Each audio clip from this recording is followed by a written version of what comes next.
Muy buenas noches.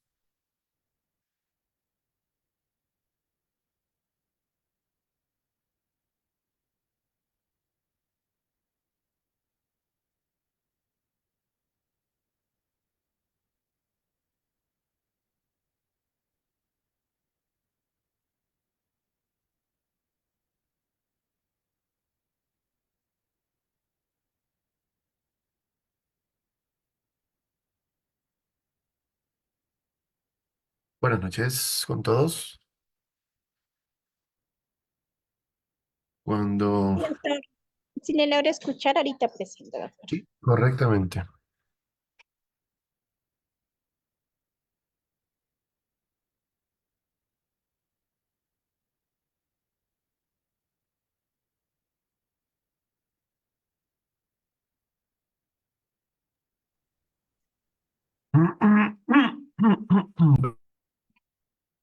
Muy buenas noches, estimados participantes. Les saluda Evelyn Mucha, asesora académica del Centro de Capacitación Internacional Público-Privado CIP.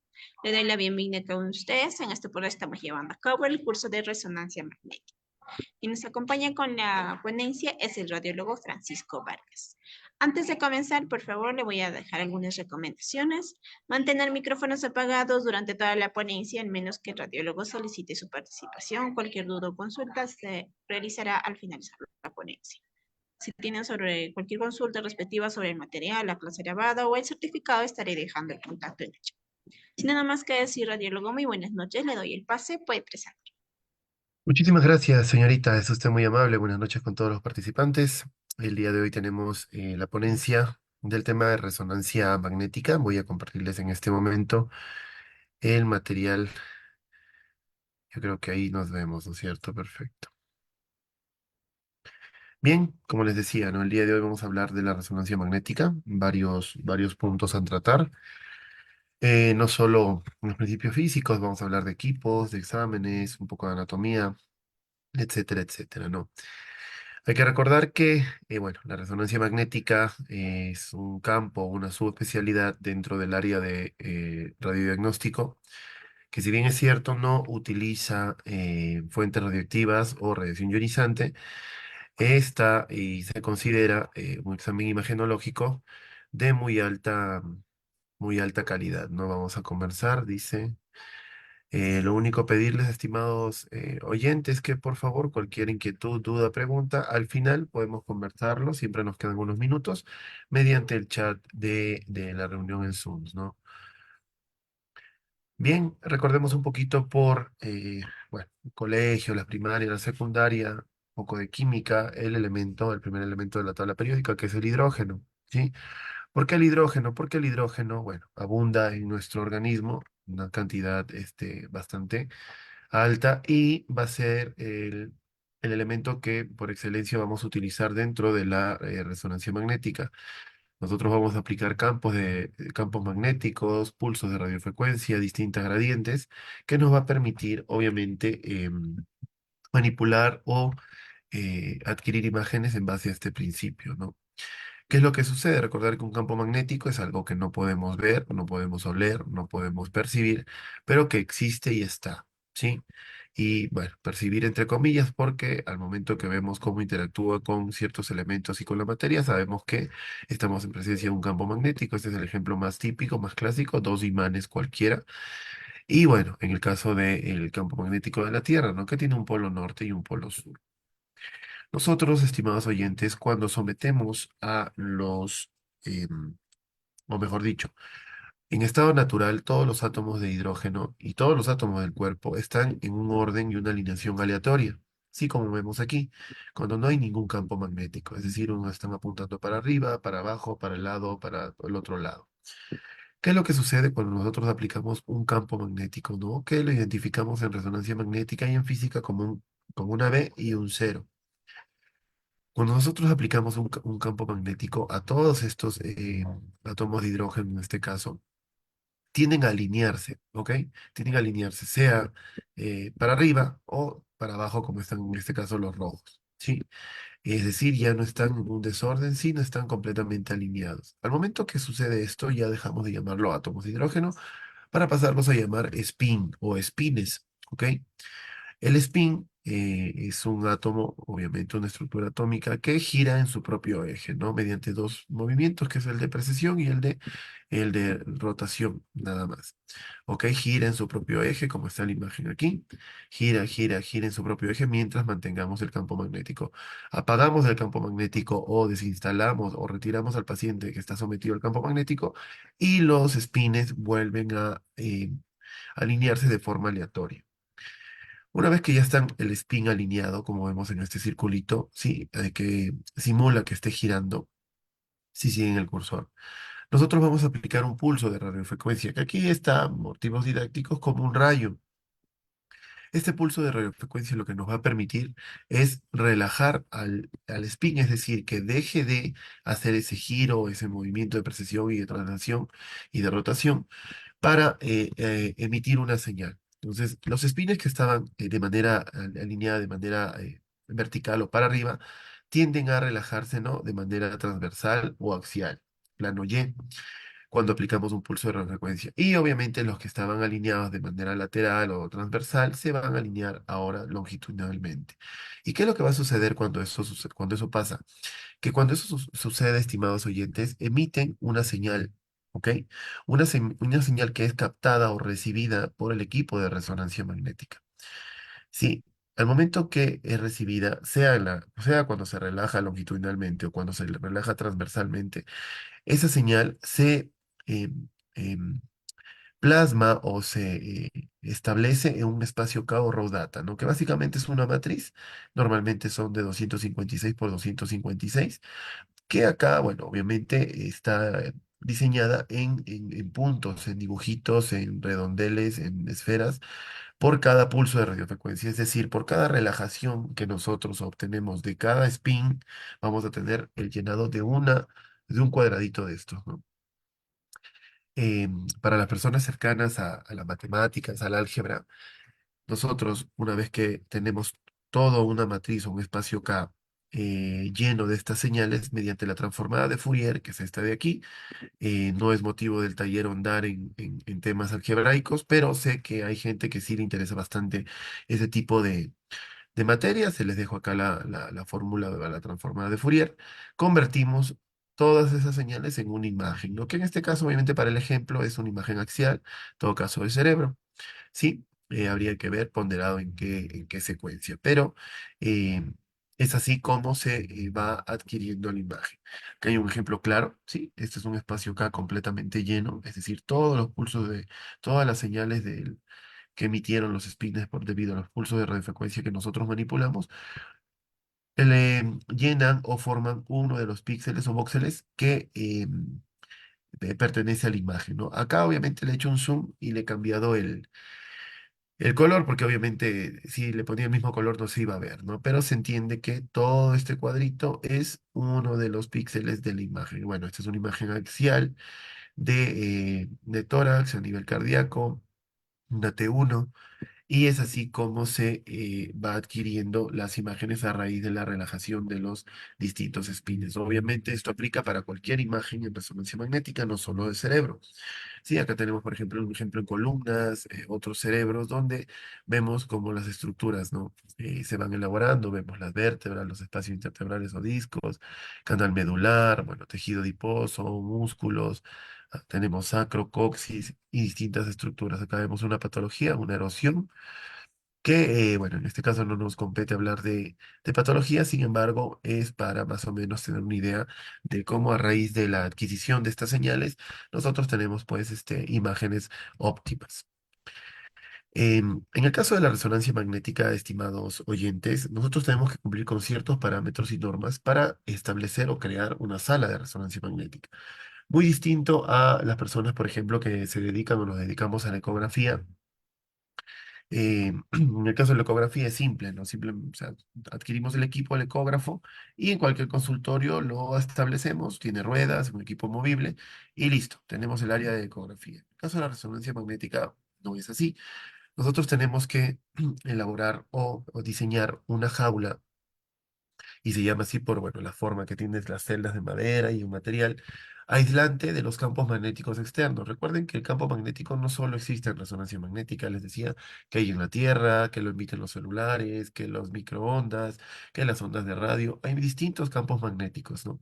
Entonces, si nosotros no blindamos nuestra sala de resonancia magnética, todos estos campos magnéticos externos van a influir en las señales, en los pulsos de radiofrecuencia y en todo lo que nosotros hagamos dentro del área de resonancia magnética. Entonces, imposible trabajar si no es con esta jaulita, ¿no? Básicamente es una jaula que, bueno, tiene las estructuras de madera.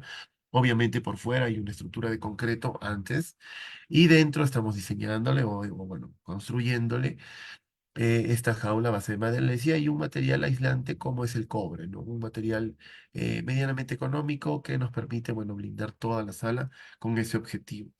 Esta sala adquirió el nombre de, perdón, esta jaula adquirió el nombre de jaula Faraday en honor al este científico de aquí, donde eh, diseñó o propuso la fórmula que nos permite entender cómo un campo magnético debe ser estable para poder manejar las distintas señales de radiofrecuencia al momento de adquirir imágenes, ¿no? Igual, aquí le dejo la formulita a las personas que les interesa o manejan el tema algebraico.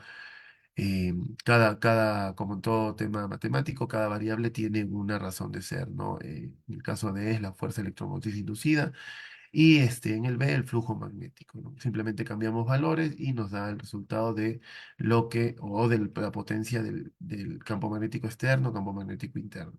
Pero bueno, esta es la sala, ¿no? Es lo que me interesa y lo que es principal aquí conocer que atrás de esta sala de resonancia magnética nosotros vemos bastante estética, bastante agradable, hay esto. Obviamente encima de esto, bueno, colocamos gypsum, colocamos cualquier otro material que eh, lo haga ver mucho más estético, ¿no?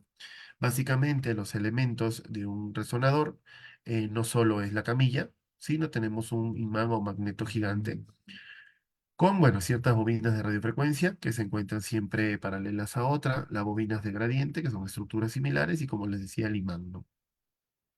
Este tipo de rotulación es la que vamos a ver siempre en salas de resonancia magnética, estimados oyentes, donde nos indican que, bueno, todo objeto de metal está prohibido dentro de la sala, ¿no? Como decimos ahorita, eh, es un campo magnético muy fuerte y al momento que nosotros ingresemos cualquier objeto metálico, este objeto va a ser atraído al campo o al imán del equipo, ¿no? Obviamente produciendo daños tanto al objeto como al imán, ¿ok? Es importante conocer que está completamente prohibido.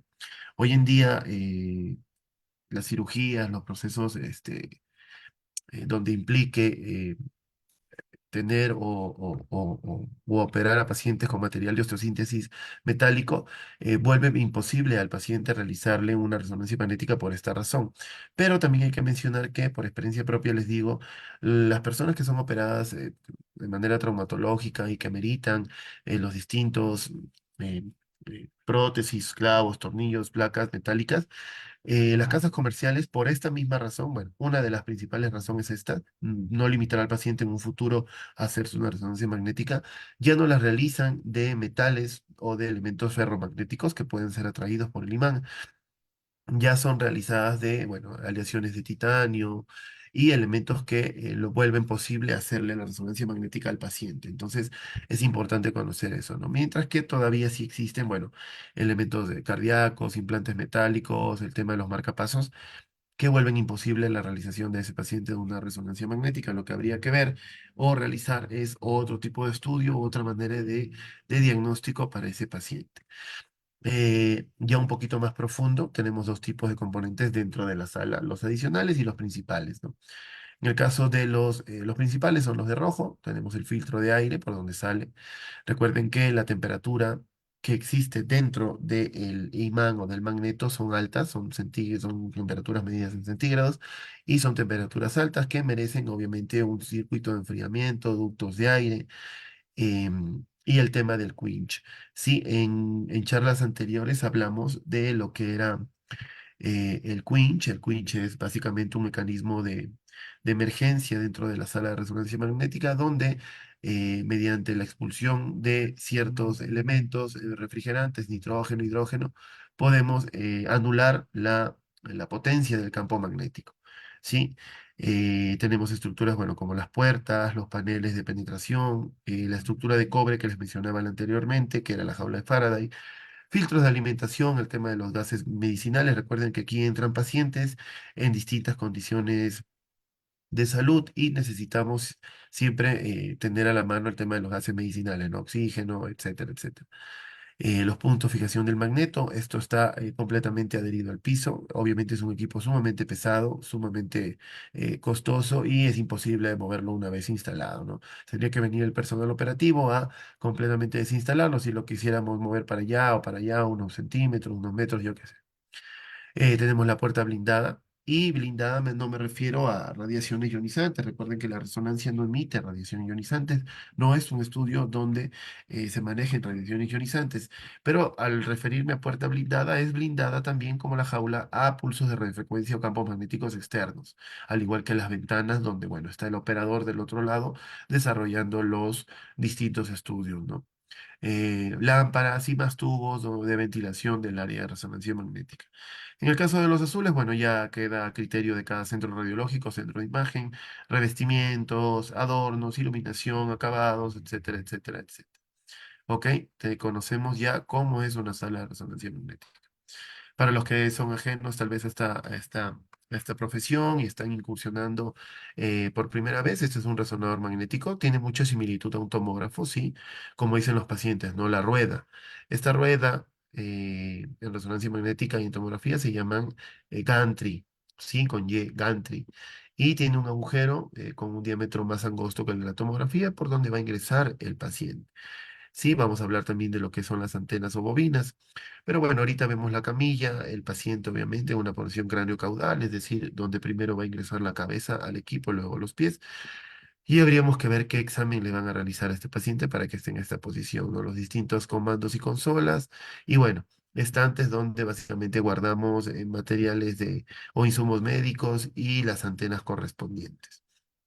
Aquí ya no se observa, ¿no? Como decíamos al inicio, el tema de la jaula Faraday.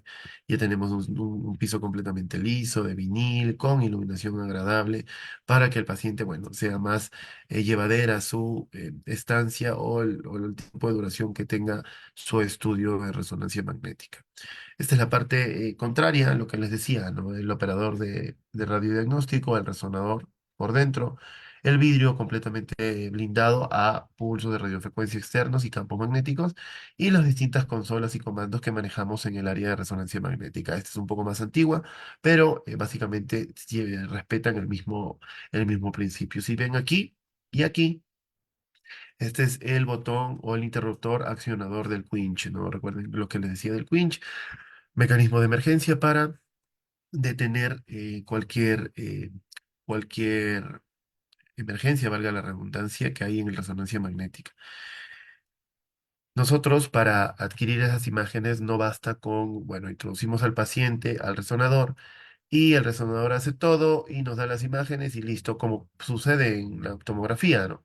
El equipo gira, los detectores, el tubo, nos va produciendo imágenes de forma helicoidal, axial, y al terminar nos da la imagen, ¿no? Nosotros en resonancia magnética necesitamos colocarle al paciente, así como vemos en estas imágenes, unas antenas o bobinas, que va a depender o sea, la forma y la clase de del estudio que vayamos a realizar. En este caso, por ejemplo, tenemos antenas o bobinas neurovascular, básicamente para cuello, las que son de torso, es decir, para el tórax, para cabeza, que son como unas jaulitas, como un casco que va en la cabeza. Esta antena de acá lo usamos en la mayor cantidad de veces para resonancia de mama, las señoritas, las mujeres. Unas antenas flexibles que básicamente, en el caso de no tener alguna de estas, podría servirnos, ¿no? Es como una universal, una estándar para algunos tipos de estudio. Y tenemos también otras que se usan para pie, para tobillo, para rodillo, ¿no? Esta es la que les digo, la misma de rodilla, es decir, ingresa la pierna de derecha a izquierda y está completamente encapsulada, ¿no? Por esta antena. Esta es la de cabeza y a veces fusionamos más de una, ¿no? Fusionamos una completa, es decir, cuando vamos a hacer todo un scan, en el caso de columnas o de órganos internos. Una de hombro, aquí vemos una de hombro, en este caso un hombro derecho colocado al paciente.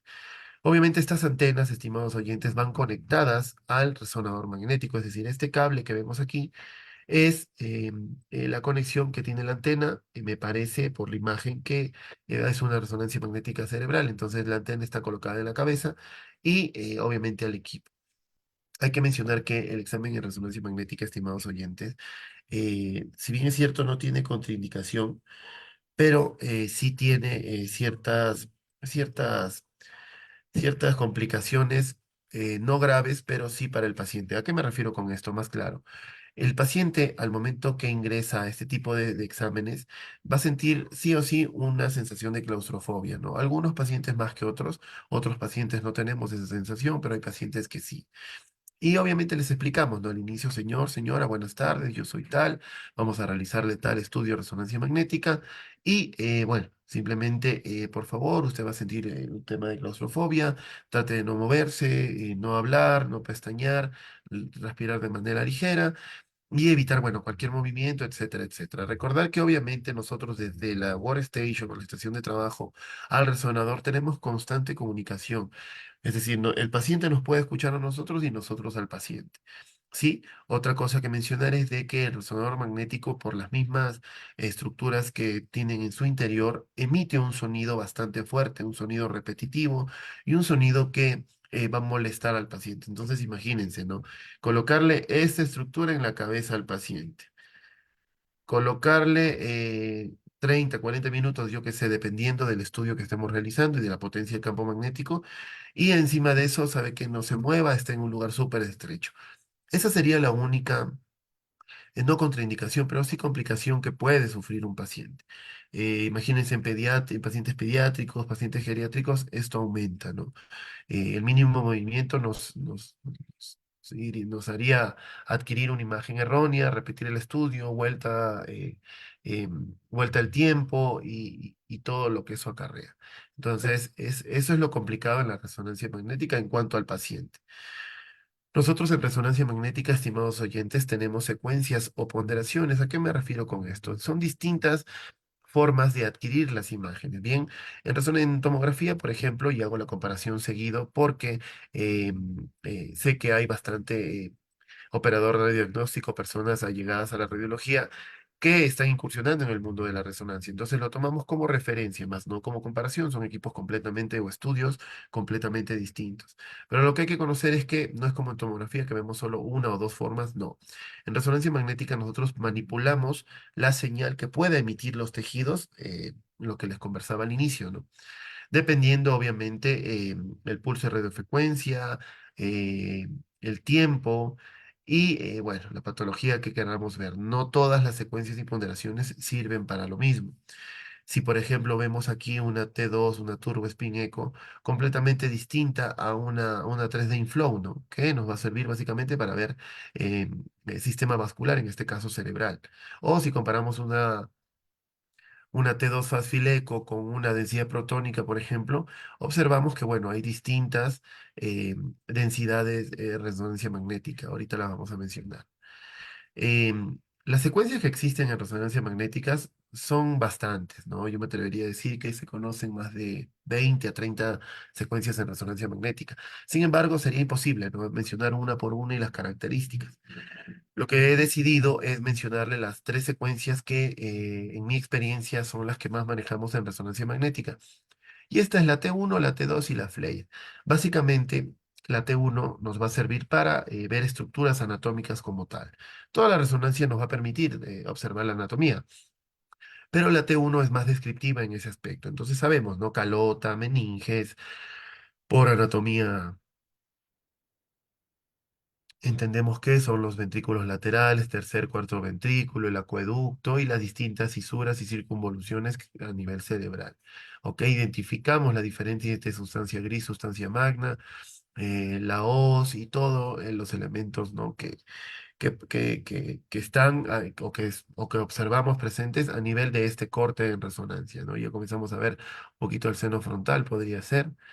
En el caso de la T2, ya no solo cumple con el requisito de observar la anatomía, sino que todo líquido lo vamos a ver más hiperintenso, ¿no? En resonancia magnética ya no hablamos de más clarito, más oscurito, más negro, más blanco, no. Hablamos de densidades en resonancia magnética, como en cualquier examen en imagenología, cada uno tiene su denominación. Entonces, sabemos que dentro, bueno, hay líquido cefalorraquídeo, sangre y distintas sustancias que puedan o no existir.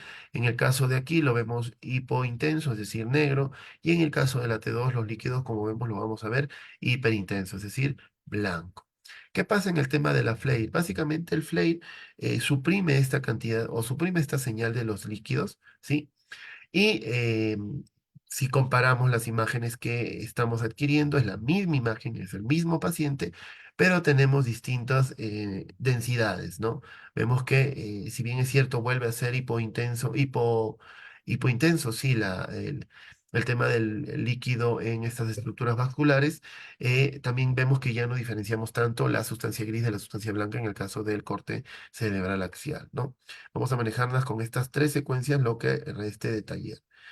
Eh, si bien es cierto, nosotros en el transcurso de la experiencia y los años desarrollamos, ¿no? Como todo profesional en radiología, un análisis o una memorización, es decir, yo tengo la imagen en resonancia magnética de todas las secuencias ya en la cabeza, ¿no? Porque el objetivo es ver, ver y ver. Mientras más tú veas, más vas a entender y conocer la imagenología. Sin embargo, este cuadrito lo hicimos en el servicio donde trabajo, donde nos recuerda y nos permite no olvidarnos, ¿no? Porque recuerden que somos humanos y no podemos saberlo todo. Entonces aquí les puse el T1, T2 y el FLAIR, ¿no? Que son las secuencias y distintos elementos, o perdón, estructuras anatómicas que observamos dentro del cerebro. La sustancia gris, la blanca, el líquido cefalorraquídeo, la grasa y el hueso. En las tres secuencias el hueso va a ser hipointenso, es decir, lo vamos a ver negro. Me refiero al borde externo, ¿ok? A la calota como tal, ¿sí? En las tres secuencias, T1, T2 y FLAIR. En el caso de la sustancia gris, las tres van a ser isointenso. Negro era hipointenso, blanco es hiperintenso. Isointenso es un término medio, es un término gris, ¿ok? Entonces vemos que la sustancia gris en los tres es, aquí tenemos en mini, acá en pequeños, acá en grandes, en los tres es de color gris, ¿no? Como vemos en las tres. En caso de la sustancia blanca ya varía. Sí, en el T1 lo vamos a ver hiperintenso, lo que les decía, ¿no? Y en el caso de la T2, hipointenso. Sí, acá tenemos las distintas imágenes. Obviamente acá ya observamos una patología que, bueno, no es el taller de hoy día revisar patologías, pero es para que identifiquemos cómo se evidencia esta estructura. En el caso del líquido cefalorraquídeo, hipointenso en T1 y FLAIR, en T1 y FLAIR, es decir, negro, e hiperintenso, lo que les decía al inicio, en el blanco, ¿no? Este obviamente es un coágulo, un hematoma, y está hiperintenso, ¿sí? Es líquido, es sangre, sea coagulada, sea no coagulada, pero la vemos hiperintenso. En el caso de la grasa corporal, el tejido adiposo, en el T1 hiperintenso y en los otros dos hipointenso. Entonces, cada estructura en cada secuencia se va a ver de distinta manera. Algunas coincidirán con otras, otras no. Para las personas, como les digo, que no han estado o han presenciado lo que es un equipo de resonancia magnética, este es el equipo que nosotros tenemos en el centro donde yo trabajo.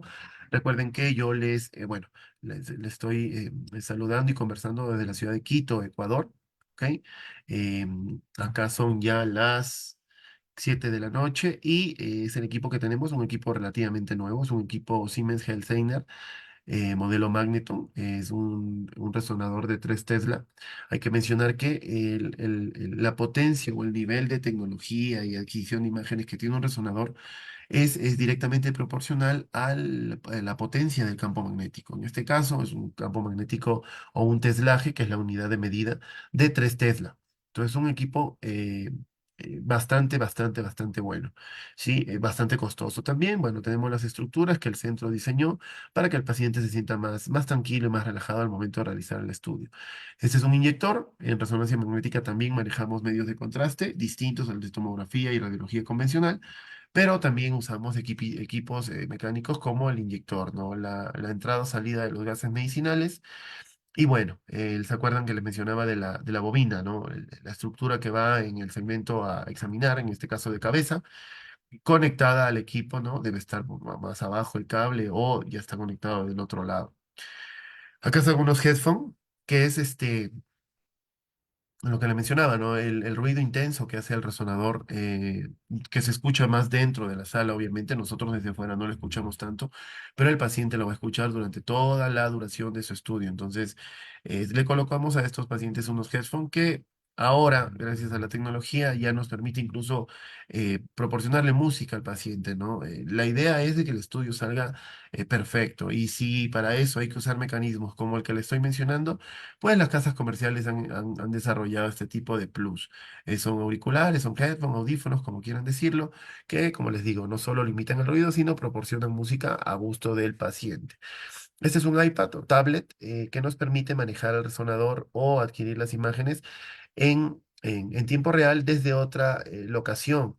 Yo puedo llevarme esta tablet o este iPad al área de rayos X mientras estoy haciendo una emergencia y ver cómo va avanzando el estudio del paciente o paciente que se le está realizando la resonancia. No soy partícipe de compartir, o sea, no comparto este tipo de accionar porque no, o sea, prácticamente estamos desatendiendo al paciente, ¿no? Pero sé que obviamente el flujo del paciente, el flujo de los pacientes en los distintos servicios de radiología puede ameritar este tipo de accionar, entonces es por eso que, bueno, lo han creado, ¿sí? Estructuras básicas, bueno, basureros, iluminación. Tenemos en el techo, aquí no se ve, pero en el techo del resonador una imagen como de mar, ¿ok? Entonces eso como que lo relaja al paciente. Son cositas que suman y que, bueno, nos ayudan a nuestro objetivo, ¿no? Que es adquirir la imagen. Que les voy a mostrar un video súper corto de cómo se adquiere una imagen, en este caso de resonancia magnética cerebral, es una resonancia magnética simple, de manera caudocraneal, perdón, cráneo-caudal, es decir, de arriba abajo, donde vemos las principales estructuras de arriba abajo, ¿no? Principalmente la calota, cisuras, circunvoluciones, aparecen los distintos ventrículos, primero, segundo, tercero, cuerpo calloso, acueducto de Silvio, bueno, el tema de los senos, senos maxilares, etmoidales, vemos también órbita, nervios oculares y bueno, no llegamos hasta el segmento básicamente del cuello, la parte superior del cuello. Una vez más, esto sería una secuencia T1 para las personas que se preguntan, es una T1, ¿sí? Recuerden las estructuras como las veíamos, hipointensas, ¿no es cierto? La sustancia gris, el líquido interno. Ok. Hay que mencionar, estimados oyentes, que la resonancia magnética está diseñada y es específicamente creada para observar tejidos blandos. ¿A qué me refiero con tejidos blandos? Dejemos de lado ya el tema cerebral y relacionémoslo con las demás partes del cuerpo, porque la resonancia magnética no solo se encierra a nivel cerebral. ¿ok? Esto nos permite hacer un sinfín de estudios, hoy por hoy hasta metabólicos, es decir, visualizar su función, ¿no? Pero básicamente tiene como principio, fue creado, diseñada para tejidos blandos. ¿Qué me refiero? Ligamentos, tendones, músculos, estructuras cerebrales, como les decía, órganos, vísceras huecas y un sinfín, ¿no? ¿Para qué no nos va a servir la resonancia magnética? La resonancia no nos va a servir para ver fracturas, para ver tejido óseo, para ver ese tipo de patologías. Claro, lo vamos a evidenciar, o sea, sabemos que va a estar ahí, sabemos cuando hay un húmero, cuando hay un cráneo, cuando hay una costilla, un fémur, un antebrazo, pero no es un estudio para visualizar o evaluar ese tipo de estructuras, menos aún patologías en esos segmentos. Para eso existe la tomografía, los rayos X, la ecografía, etcétera, etcétera. Lo que les voy a mencionar es el SAR, por sus siglas en inglés, Specific Absorption Rate, que es la tasa de absorción específica. Yo les mencionaba anteriormente que la resonancia magnética no tiene complicaciones, no tiene contraindicaciones. Sin embargo, cuando nosotros sometemos a un paciente a un examen en resonancia magnética, el mismo, el mismo campo magnético y el mismo pulso de radiofrecuencia excita este órgano, un músculo, el cráneo, el cerebro, el tórax, el hombro, la rodilla, y hace que, obviamente, este órgano excitado, debido al pulso de radiofrecuencia, tenga o sufra un alza en su temperatura. ¿A qué me refiero con esto? Que cuando ingresamos al paciente dentro del resonador y lo sometemos a los distintos campos magnéticos, dependiendo nuestro equipo, un Tesla, 2 Tesla, 3 Tesla, el órgano, que en este caso hemos escogido el tejido muscular, va a sufrir un calentamiento. Entonces, para que entendamos esto un poquito más, sabemos que alrededor de una hora se necesita, alrededor de una hora en un campo magnético de 3 Tesla, para calentar el músculo 1 grado. Recordemos que nosotros estamos a 36, 37 grados centígrados, su temperatura normal. Entonces nosotros para calentar este músculo, en este caso digamos que son deltoides, vamos a tener que someter al paciente una hora para calentarlo 1 grado, es decir, llegar a los 38, llegar a los 39, dependiendo. Es muy importante conocer esto ya que no sabemos si nuestro paciente el estudio que pueda tener lo vaya a tener que someter a esta tiempo y por ende ejercer esa cantidad de temperatura en los tejidos, en el tejido a examinar. Se expresa normalmente en unidades de vatio por kilogramo, o sea, watts por kilogramo. ¿Cómo medimos la tasa de absorción? Es decir, ¿cómo sabemos qué órgano o cómo sabemos cuánta absorción y cuánto se calentó este órgano en términos más coloquiales, ¿no? Es importante conocer que existe el SAR. Es una unidad, un rango medible y es importante porque hay tablas, ¿no? específicas donde nos dice hasta cuánto se puede calentar un tejido, ¿no? Trabajamos mucho con el tiempo de duración del examen. La idea es limitar o hacer más bajo el estudio, ¿no? En cuanto al tiempo. El posicionamiento, lo que les decía, ¿no? Ahí estamos con el equipo y esta es la paciente, bueno, colocada la antena. Imagínense, ¿no? Estar con esta antena 30, 40 minutos, escuchando un ruido constante, molesto, sin podernos mover, en un túnel tan pequeño, con un diámetro tan angosto. Las salas normalmente tienen un sistema de refrigeración porque obviamente el magneto tiene que estar en constante temperatura, en constante enfriamiento. Entonces, imagínense estar 30, 40 minutos, acá está colocada los headphones, ¿sí? Con esta estructura. Es bastante, bastante tedioso. No todos los pacientes somos iguales y créanme que a veces nos trae problemas este tipo de circunstancias. En resonancia magnética, al igual que en tomografía, manejamos 3 planos de imagen, ¿no? Regidos por los ejes anatómicos y por la posición anatómica como referencia principal, ¿no? Que es el coronal, el axial y el sagital. Estas son tres de las muchas interfaz o software que existen en la actualidad para resonadores magnéticos, interfaz o software o aplicativos, como manejemos la resonancia magnética. Y bueno, ¿no? Básicamente está compuesto de los distintos tipos de herramientas, donde podemos cortar, bueno, zoom, disecar o corregir alguna posición, girar las imágenes, etcétera. Tenemos acá los tres planos, siempre trabajamos en los tres planos, tanto sagital, coronal como axial. Acá le estamos haciendo zoom, seguramente para ver la estructura, no sé, protuberancia bulbo. Y bueno, las distintas herramientas, ¿no? Nosotros, al momento que introducimos al paciente, lo primero que hacemos es programar. ¿A qué me refiero con eso? Es diseñar nuestro cuadro que va a ser o va a permitir adquirir los distintos cortes y eso lo programamos, ¿no? Tenemos un campo de visión, un field of view de tantos centímetros, con un grosor de corte de tantos milímetros y una cantidad de corte de tantos milímetros. Como no manejamos radiación, acá no usamos ni kilovoltaje ni miliamperaje, simplemente se usan otros factores, ¿no? Podemos girar, podemos programar. Yo, en lo personal, estimados participantes, este cuadro de acá es el interfaz de la marca Siemens, el cuadro de la derecha de arriba es el cuadro interfaz de la marca Toshiba y este izquierdo me parece que también sigue siendo Siemens. ¿Por qué? Eh, He tenido la oportunidad de manejar unas tres marcas, no he manejado más, que son las más comerciales acá en el país. Obviamente que depende del lugar de trabajo, no todos tienen el mismo equipo ni la misma tecnología. Pero obviamente no, el principio es el mismo y cómo ejecutar un estudio es el mismo, pero es importante conocer y saber que en mi caso la interfaz de la marca Siemens es mucho más llevadera, mucho más agradable al manejo, ¿no? Recordemos que acá, ¿qué es lo que nos interesa? No que sea fácil para mí o que sea más asequible para mí, sino para el paciente, una correcta imagen, que tenga una serie de cortes útiles para diagnosticar la patología. Entonces, si a mí como operador de radiodiagnóstico, operador de resonancia, me resulta mucho más fácil manejar este tipo de estudios, pues en buena hora, ¿no? La T1, lo que les mencionaba, ¿no? Una axial, una sagital, vemos las estructuras distintas en las densidades que ya hemos mencionado, ¿no? La T2 es a la vista, es identificable con un tejido líquido hiperintenso, ¿no? Imagínense cómo se ve la diferencia.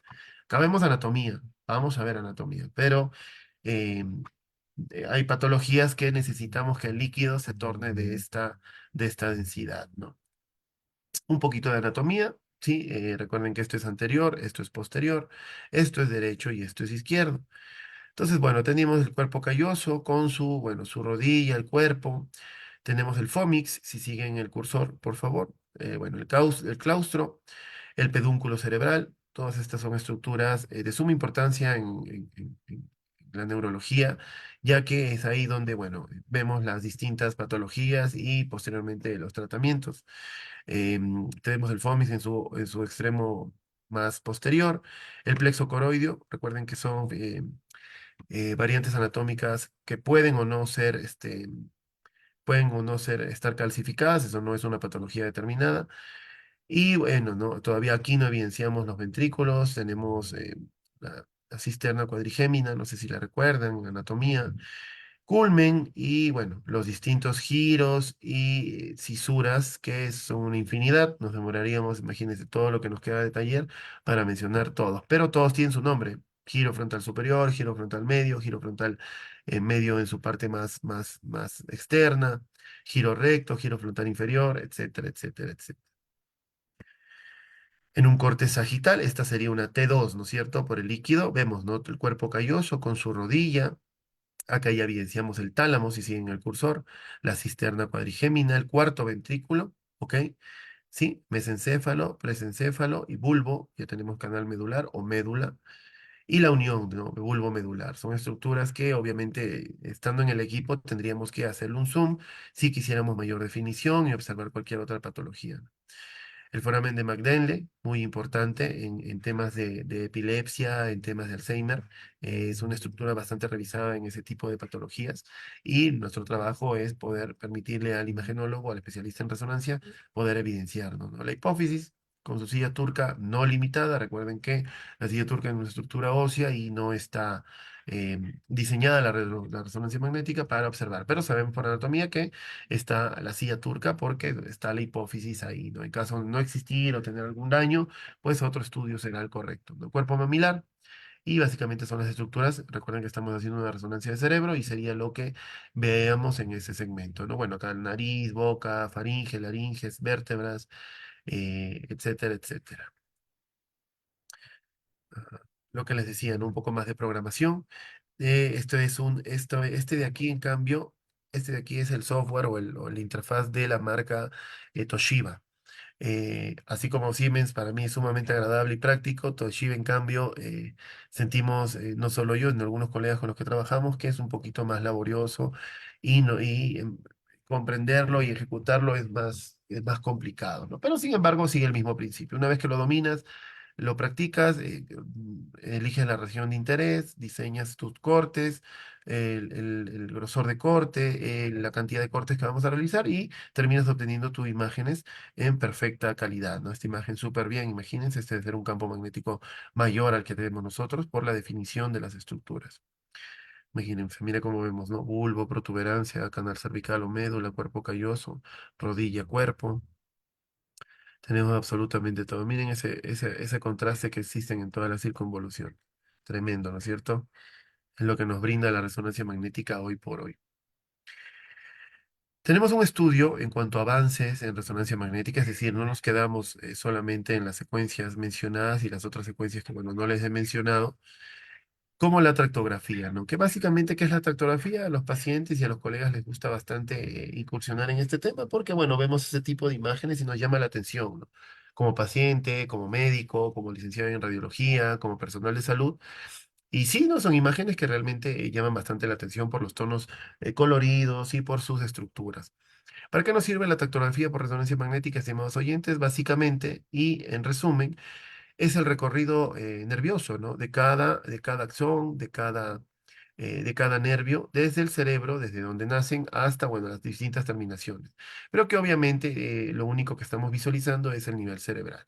Lo podemos hacer en tonos lilas, hay equipos que te lo muestran en tonos más pastel, color pastel, y la clásica que son este tipo de colores, ¿no? Entonces vemos, es una imagen real, no es un dibujo, no es un esquema, es la imagen real o final que te arroja la resonancia magnética por tractografía. Sí, entonces vemos, ¿no? Las terminaciones nerviosas, cómo parten desde los sigmitos, segmentos o lóbulos cerebrales y siguen su trayecto, ¿no? Nosotros, bueno, no nosotros, en el caso de la neurología o la neurocirugía, em, ellos sí determinan nervio por nervio o fascículo por fascículo dónde está la patología que, bueno, estén suponiendo o hayan revisado por diagnóstico diferencial. Pero son imágenes reales. Me parece que había un videito, sí. Les voy a poner un video igual de corto, pero súper útil, de lo que es la planificación cerebral en 3D, ¿no? Para que conozcamos también, en el caso de la tractografía.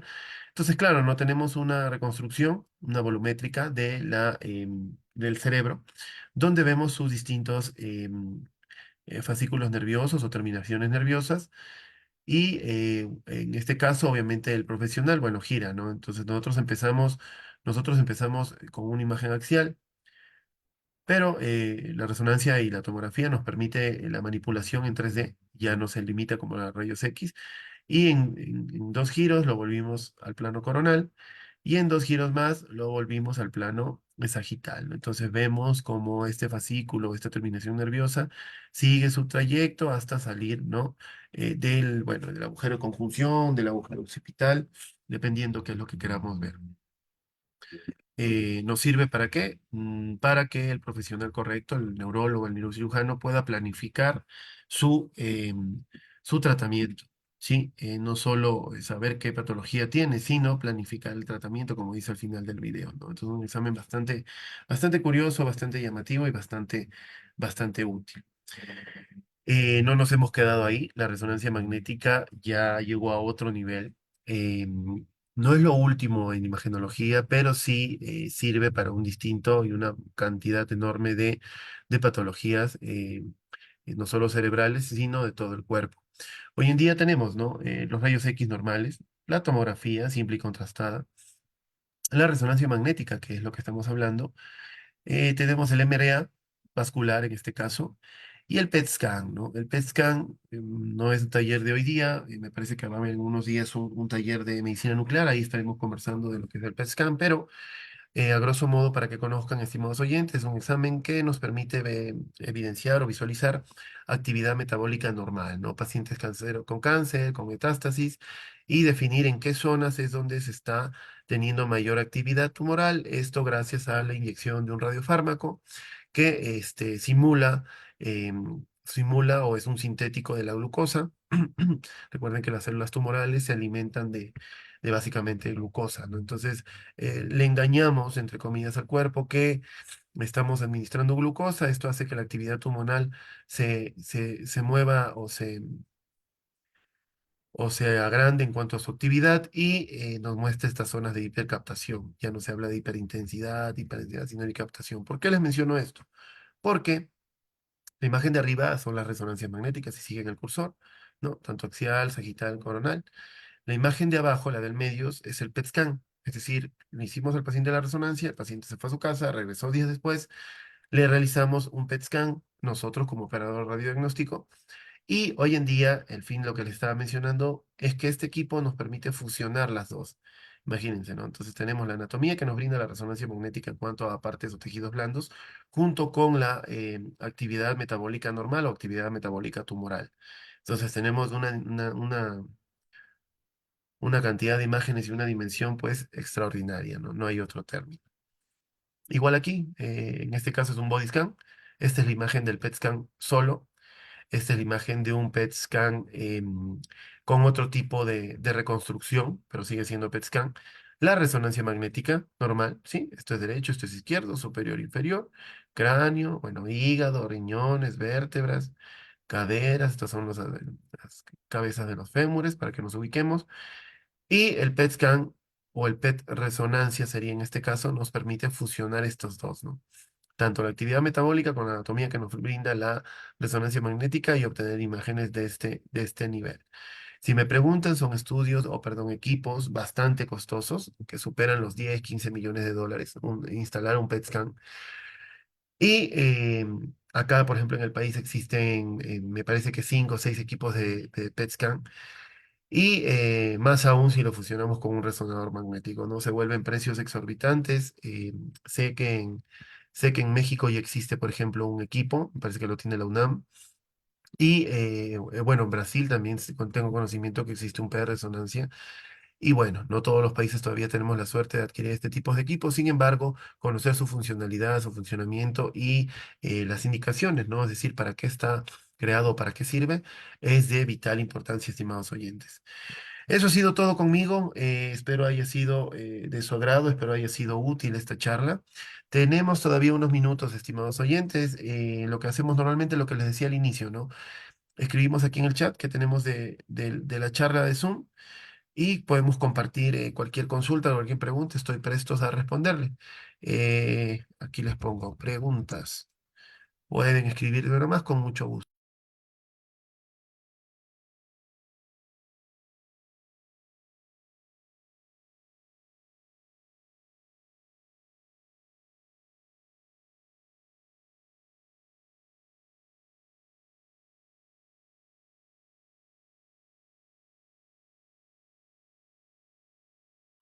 Cualquier pregunta concerniente a resonancia magnética.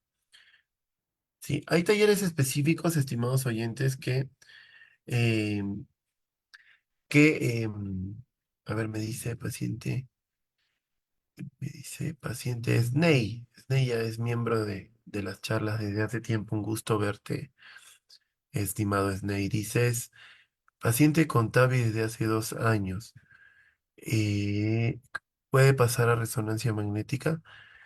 Y el TAVI, ya, lo de la válvula, si no me equivoco. Depende del material de la prótesis, estimado Sney. Como te decía, ¿no? Hoy en día las casas comerciales son conscientes de que estudios de resonancia magnética no, no van a poder ser realizados en pacientes con materiales de las distintas prótesis, sea de válvula, sea de catéter, sea de corazón, de materiales ferromagnéticos. ¿Por qué? Porque no va a poder realizarse.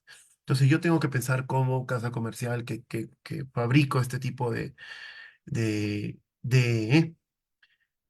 estructuras, de materiales, de prótesis, tengo que pensar a futuro que este paciente podría realizarse, ¿no? Entonces ya no las hacen de materiales ferromagnéticos. Y ya, el catéter te refieres, ¿no es cierto? Cuando se hace un hombro. Sí, sí, no tendría ningún problema, o sea, independientemente de la edad, va a depender siempre del material. ¿Cómo saber eso? Bueno, eso ya es otro tema, ¿no? El paciente pocas veces saben, o menos a un niño, de qué material está creado, pero siempre viene de un mamá, de un papá que sí está instruido. Dice, buenas tardes, la secuenciación SWAN en GE, la SWAN. La SWAN es netamente, a ver, si no mal recuerdo, en el General Electric yo manejo Siemens, pero en el General Electric está indicada específicamente para ver isquemias, zonas de isquemia, zonas de hemorragia. Eh, recuerden, ¿no? Que en General Electric será SWAN, en Siemens será 3D Inflow, en Toshiba tendrá otro nombre, pero lo que hay que conocer es de que cómo es el tema de su física, su funcionamiento, es decir, qué elementos relaja longitudinalmente, ¿se acuerdan lo que les mencionaba? ¿Qué elementos relaja transversalmente? Y dependiendo de eso, podría decirles para qué funciona. Pero si mal no me acuerdo, era para eso. Las secuencias son isquemia y hemorragias. Estimada Elizabeth Méndez.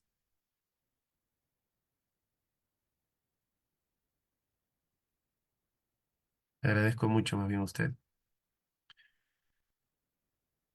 Algo les iba a mencionar al inicio, pero bueno. Los leo, todavía tenemos.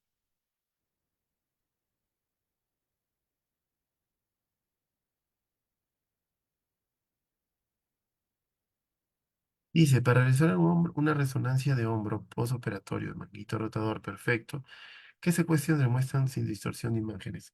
Estimada Melba, muy buenas noches. Claro, tienes que empezar de ley por la T1, ¿no? Recuerda que es la principal, nos va a dar la anatomía bastante específica y a partir de ahí desarrollamos las siguientes secuencias. Ahora los resonadores ya vienen, ¿cómo te puedo mencionar? La primera resonancia que voy a hacer, instalaron el resonador, ¿no es cierto? Ya, voy a realizar una resonancia magnética de hombro, coloco al paciente, instalo todos los elementos y esta primera vez voy a tener que programar, ¿no? Yo te diría que primero tendrías que hacer una T1, una T2 Turbo Spin Echo, una T2, dependiendo si hay, no sé, si hay líquido libre, cuántas secuencias podemos agregar. Pero, ¿por qué te digo todo esto? Porque una vez que ya elijamos las secuencias, las establecemos o las guardamos en el equipo. Entonces, el próximo hombro que vamos a realizar, ya tenemos desarrollado todas las secuencias, ¿no es cierto? Habría que modificar, tal vez el paciente amerite otra secuencia. Pero las secuencias anatómicas, básicamente la T1, una T2, no serviría de nada, por ejemplo, una 3D, a eso me refiero. Estimada Melba, un gusto.